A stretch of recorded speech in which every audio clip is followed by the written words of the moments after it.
You know the feeling. Someone walks into the room and your shoulders tense before they even speak.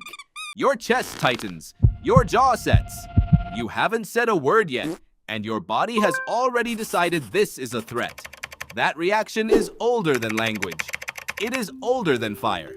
And understanding it is the reason some people seem to glide through conflict while everyone else gets pulled under. Most people think dealing with toxic people means winning the argument, getting the last word, proving you were right. But the real answer is far stranger. The people who handle toxicity best almost never argue at all. They do something your ancestors would recognize instantly, something wired so deep into your nervous system that most modern advice completely ignores it.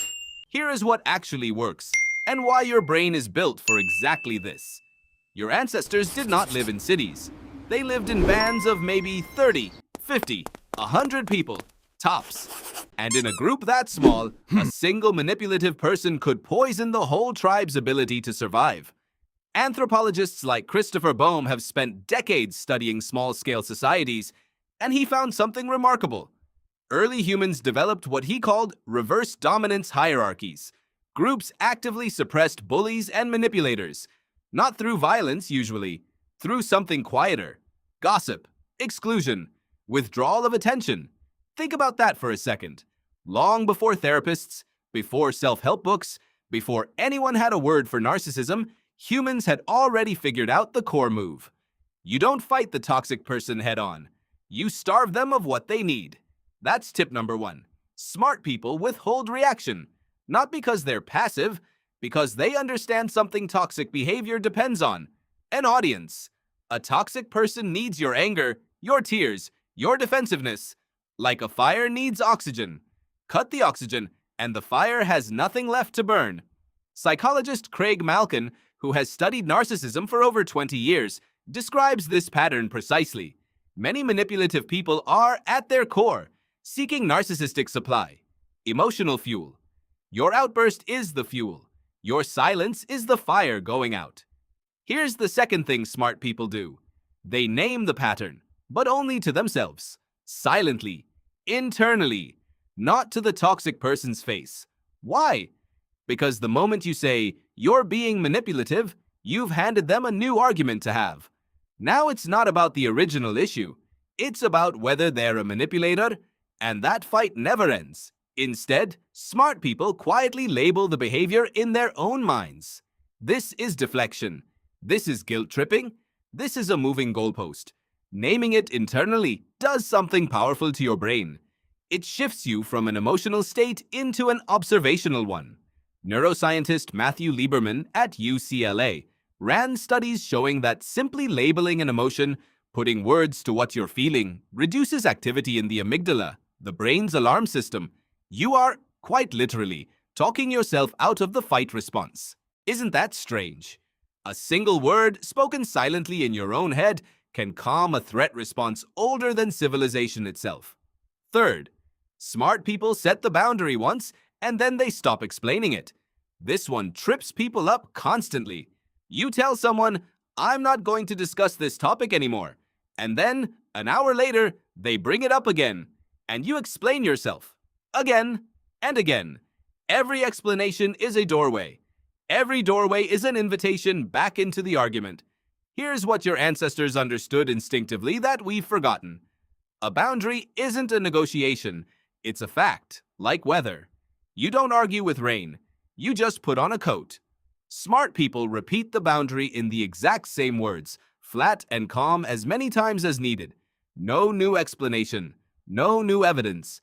Just the same wall, over and over until the other person runs out of new angles to attack it from. Fourth, they separate the behavior from the identity. This sounds like a small distinction, but it changes everything about how you respond. If you think this person is toxic, you're in a battle against a whole human being, and humans are complicated, defensive, and endlessly justifying. But if you think this specific behavior right now is harmful, you're just dealing with an action. Actions are easier to address than identities. Actions can be pointed at, named, and walked away from. Evolutionary psychologists have long noted that humans are wired for coalition thinking, for sorting people into us and them. But that same wiring can trap you into all or nothing judgments. The smarter move and the harder one is staying precise. Not, they are bad, just, that was harmful, and I'm stepping back from it. Fifth, smart people manage proximity before they manage conversation. This might be the most overlooked tool of all. Before you think about what to say, think about how close you need to be. Physical distance, emotional distance, digital distance even, muting a notification, leaving a group chat, taking a different route through the office. Researchers studying workplace conflict, including work published by organizational psychologist Robert Sutton, found that limiting exposure to toxic individuals was one of the single most effective predictors of reduced stress and burnout. Not confrontation, not clever comebacks. Distance?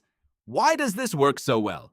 Because your nervous system reacts to proximity almost the same way it reacted to a predator on the savannah. Distance was survival then. It still regulates your body now.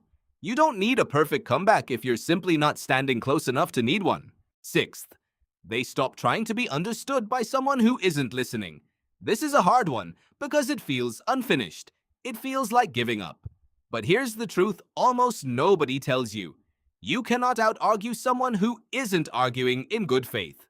If someone consistently twists your words or refuses to hear you, more explanation will not fix that.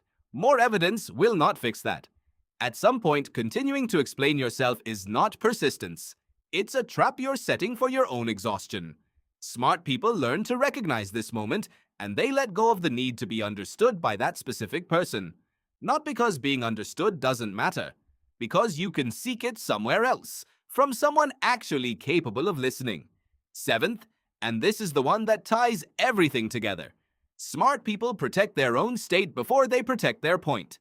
Before responding to anything, they check in with themselves first. Am I calm enough to say this well? Am I reacting or am I choosing? If the answer is no, they wait. Sometimes 5 minutes, sometimes a day. This isn't weakness. It's precisely what your prefrontal cortex, the part of your brain responsible for reasoned judgment, needs in order to actually function. Under stress, that region goes quiet, and the older, faster parts of your brain take over. The parts built for fighting or fleeing a predator, not for navigating a complicated relationship with a coworker or a relative. Give it time, and the smarter part of your brain comes back online. So here's the pattern underneath all 7. None of it involves outsmarting the toxic person in the moment. All of it involves outlasting them, withholding reaction, naming quietly, repeating the boundary, separating behavior from identity, managing distance, releasing the need to be understood, protecting your own state first. It isn't dramatic. It won't make for a satisfying movie scene where you deliver the perfect line and walk away in slow motion. But it works because it isn't built on cleverness. It's built on the same quiet, patient social intelligence that let 100 early humans survive next to each other for years without tearing the group apart. And maybe that's the real reframe here. You've been taught that dealing with difficult people is a battle to be won. It was never a battle. It was always regulation, distance, and time, tools your ancestors used 100,000 years before anyone wrote a book about setting boundaries. Tonight, when someone walks into the room and your shoulders tense before they even speak, you'll know exactly what that tightness is. Not a signal to fight. A signal passed down from every ancestor who survived long enough to pass it to you that the smartest move has never been to argue. It's simply to remain calm and unshaken until the storm runs out of wind.